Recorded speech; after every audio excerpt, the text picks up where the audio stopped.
Japan के सम्राट यमातो का एक मंत्री था, ओचो-सान। उसका परिवार आपसी स्नेह और सौहार्द के लिए प्रसिद्ध था। उसके परिवार में लगभग 1000 सदस्य थे, पर उनके बीच एकता का अटूट संबंध स्थापित था। सभी सदस्य साथ रहते और साथ ही खाना खाते थे।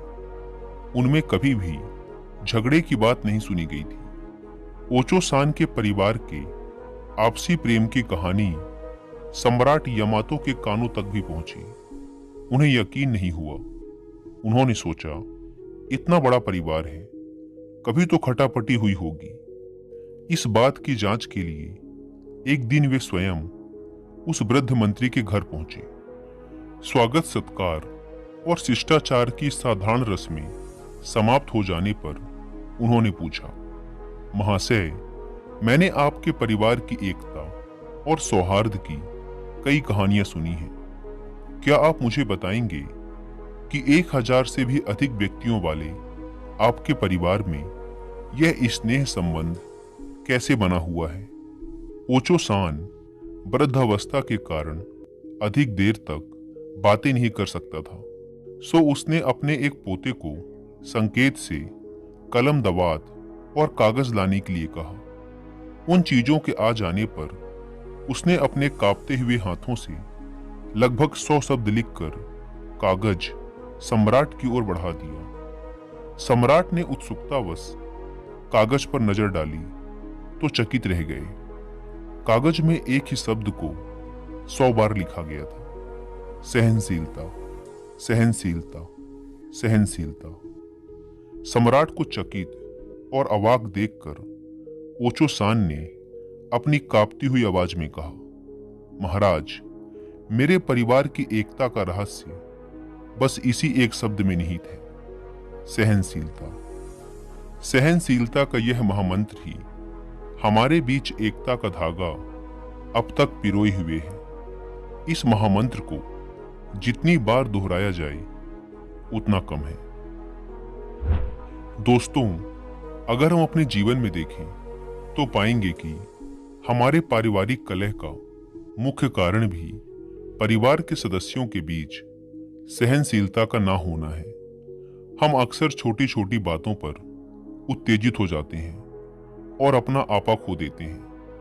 किसी ने कुछ कहा नहीं कि हम तुरंत ही पलटकर उसे जवाब दे देते हैं। हम अपनी बुराई का एक शब्द भी सुनने के लिए तैयार नहीं हैं। हम पलटकर जवाब देने से पहले एक पल के लिए रुककर ये भी नहीं सोचते कि आखिर सामने वाले ने ऐसा कहा क्यों है। क्या उसकी कोई मजबूरी थी या वो किसी परेशानी में है? जब हम परिस्थिति और सामने वाले के नजरिए को समझे बिना ही उससे तू-तू मैं शुरू कर देते हैं, तभी परिवार में आपसी मनमुटाव की शुरुआत होती है। इस कहानी में मंत्री ओचो-सान जिस सहनशीलता शब्द का प्रयोग कर रहे थे, उसका मतलब है उस समय शांत रहना जब सामने वाला उत्तेजित हो। जब परिवार का एक सदस्य गुस्से में हो लेकिन दूसरा सदस्य शांत रहे या फिर कुछ समय के लिए उस जगह से चला जाए, तो लड़ाई कभी भी आगे नहीं बढ़ सकती। सहनशीलता का शाब्दिक अर्थ है शरीर और मन की अनुकूलता और प्रतिकूलता को सहन करना, यानी कि विपरीत परिस्थिति और अपने खिलाफ बोले गए शब्दों को सहन करने की क्षमता होना। अगर आप में इतनी सहनशीलता है कि आप परिवार के सदस्यों की पूरी बात अंत तक सुन सके, तो परिवार में आपसी कलह की संभावना कई गुना तक कम हो जाती है, क्योंकि हर कोई बस यही चाहता है कि उसकी बात भी सुनी जाए। लेकिन हम ज्यादातर मौकों पर सामने वाले की बात काट कर अपनी बात रखना शुरू कर देते हैं, जो कि परिवार में लड़ाई और बहस के बढ़ने का सबसे बड़ा कारण है। क्योंकि जब हम किसी की बात को पूरा सुने बिना ही उसे बीच में रोक देते हैं, तो उसे लगता है कि उसे और उसकी बात को महत्व नहीं दिया जा रहा है, और फिर ऐसी स्थिति में सामने वाले व्यक्ति का अहम, उसका ईगो क्रोध में परिवर्तित हो जाता है।